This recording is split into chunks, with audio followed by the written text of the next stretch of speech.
म्हणजे चांगल्या गोष्टी आपण जेव्हा शिकायला लागतो तेव्हा चांगल्या गोष्टी आपण खायला पण लागतो. म्हणजे मला कोणतं पण काम करायचं म्हणलं ना, पहिल्यांदा मला ना आळस यायचा. पहिल्यांदा जे एकच गोष्ट खायची त्याची पण एक्साइटमेंट थोडीशी वेगळी राहते खायची. तर नमस्कार भावांनो आणि बहिणींनो, तुमचं स्वागत आहे माझ्या ब्लॉगमध्ये.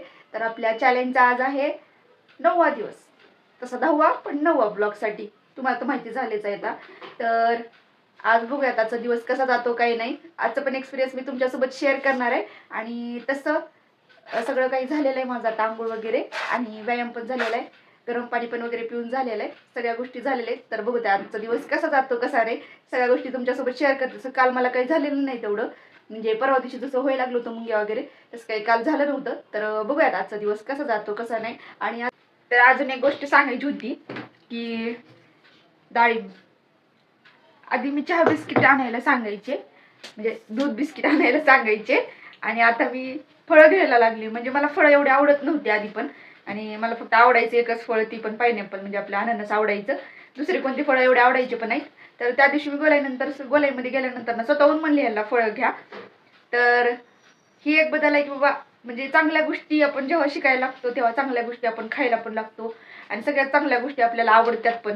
आणि तसं म्हणजे आवड पण चेंज झाली. कसं काय की माझं मन कधी जात नाही फळावर सहसा, पण ह्यावेळेस का नाही फळावर गेलं आणि मी डाळिंब घ्यायला लावली. कधी मला आवडत पण नाही फळं घ्यावं, कधी आठवत पण नाही, तर मी डाळिंब घेऊन आले त्या दिवशी. तसं मी खाणार नाही, पण ह्यांच्यासाठी सुद्धा हेल्दीच आहे ना ती गोष्ट, की डाळिंब फळं वगैरे अशा गोष्टी. तर फळं सुद्धा आता खाऊ वाटायला लागले, असं घेऊ वाटायला लागले, असं मन करायले. पण मी आता सध्या तरी खात नाही, तर डाएट चालू आहे म्हणून. म्हणजे डाएटमध्ये खातात फळं, पण मी सध्या तरी माझं एकच चालू आहे म्हणून चॅलेंज, त्यामुळे मी खाणार नाही. नंतर आपले 30 दिवस संपल्यानंतर मी फळं सुद्धा खायला चालू करणार आहे आपले. तर बघूयात आपण कसं. तर आता दुपारचे ना 1:30 वाजले तर, आणि आपल्या चॅलेंजचा म्हणजे 9वा म्हणजे 10वा दिवस आहे. रेग्युलरमध्ये 10 दिवस आपले आता पूर्ण होत आहेत. आणि मला एवढं मस्त वाटत आहे ना, खरं सांगते की मला का नाही रोज एवढा आळस यायचा. मी आता दुकानला पण जायचं म्हटलं ना तर मला नको वाटायचं. म्हणजे मला कोणतं पण काम करायचं म्हटलं ना, पहिल्यांदा मला ना आळस यायचा, पहिल्यांदा कोणती पण. तर मी एवढं मन लावून मी काम करायचेच नाही. म्हणजे त्याचं एक पण एक कारण होतं की मी फोन घेऊन बसायचे. काम झालं थोडंसं की फोन घ्यायचं, फोन घेतला की मला कोणतं काम व्हायचंच नाही. कारण की एकदा फोन घेतला की माहिती आहे तुम्हाला. आणि मी सकाळी उठल्या आता फोन घ्यायचं सोडून दिले. म्हणजे मी फोन घेत नाही असं हातामध्ये की बघण्यासाठी वगैरे, मी व्हिडिओसाठीच फोन हातामध्ये घेते थोड्या वेळासाठी. दुपारी मी टाइम भेटल्यावर बघल, पण असं नाही की काम सोडून बघत बसणार. तर मी पहिल्यांदा काम वगैरे करून घ्यायला लागले आणि सगळ्या गोष्टी मन लावून करायला लागले. ही गोष्ट महत्त्वाची आहे ह्याच्यामध्ये, की मी सगळ्या गोष्टी मन लावून करते. आणि स्वयंपाक पण करायला, कोणतं पण इव्हन मी कोणतं पण काम करायला ना, माझं मन स्थिर राहायचं नाही आधी, की म्हणजे मला फक्त फोनची आठवण यायची किंवा खाण्याची आठवण यायची. आता मला कधी पण दिवसभरामध्ये ना खायला लागायचं, पहिल्यांदा सारखं खाणं चालू असायचं. आणि आता बघा जेवायला पण केलंय ना, तर माझं लक्ष त्या जेवणाकडे वगैरे कोणत्याच गोष्टीकडे नाही. तर तुम्हाला दाखवते पण मी जेवायला वगैरे काय काय केलंय. आणि कसं आहे माहिती का, थोडासा बदल आहे या गोष्टीमुळे. 10 दिवसामध्ये खूप सारा बदल झालाय माझ्यामध्ये. तर सगळे जे पण नवीन आई असतात त्यांच्यासाठीच हे सगळ्या गोष्टी दाखवायला लागले, की त्या पण का नाही आपलं म्हणजे आपला मूड वगैरे होत नाही कामाचा त्यावेळेस ना, ह्या गोष्टी करून बघा. त्यावेळेस कशा गोष्टी होत्या तुम्हाला समजेलच, की म्हणजे बाहेरचं फूड बाहेरचं जेव्हा आपण खातो ना तेव्हा, आणि जास्त प्रमाणात जेव्हा खातो ना, खावं पण त्याचं पण प्रमाण असावं. मी त्याचं प्रमाण पाळलं नव्हतं, त्यामुळेच ना मला खूप जास्त अंगात आळस येतं बाहेरचं खाल्ल्यामुळं आणि जास्त खाल्ल्यामुळं बरं का. तर घरचं खाणं आणि घरच्या खाण्यामध्ये लिमिटनुसार खाणं राहिलं ना, किंवा बाहेरचं पण खाल्लं तर लिमिटमध्ये खाल्लं ना, तर आपल्याला आळस पण येणार नाही, आपलं वजन पण वाढणार नाही, आपल्याला ह्या गोष्टी होणार नाहीत. ह्या गोष्टी मला समजायला लागल्यात.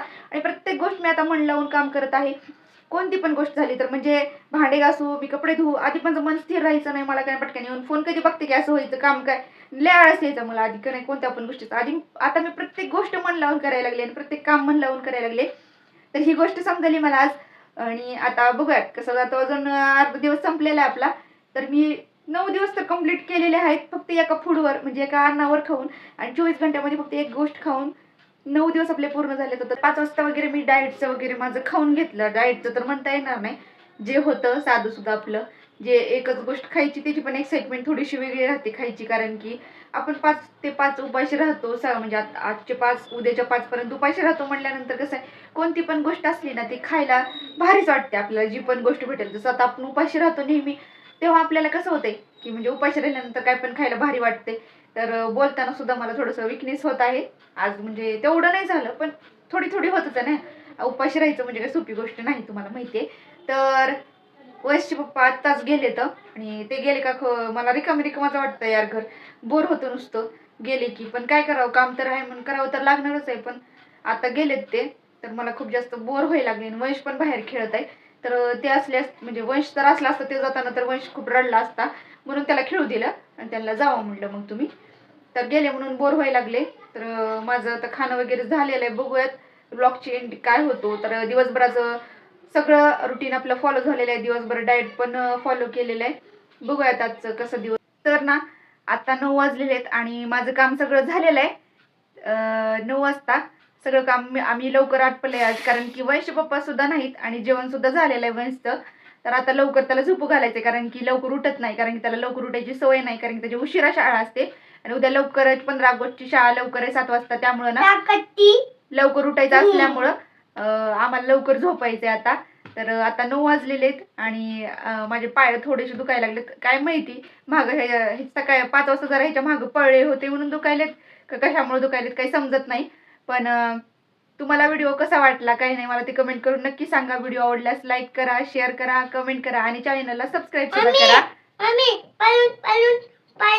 तर चला बाय.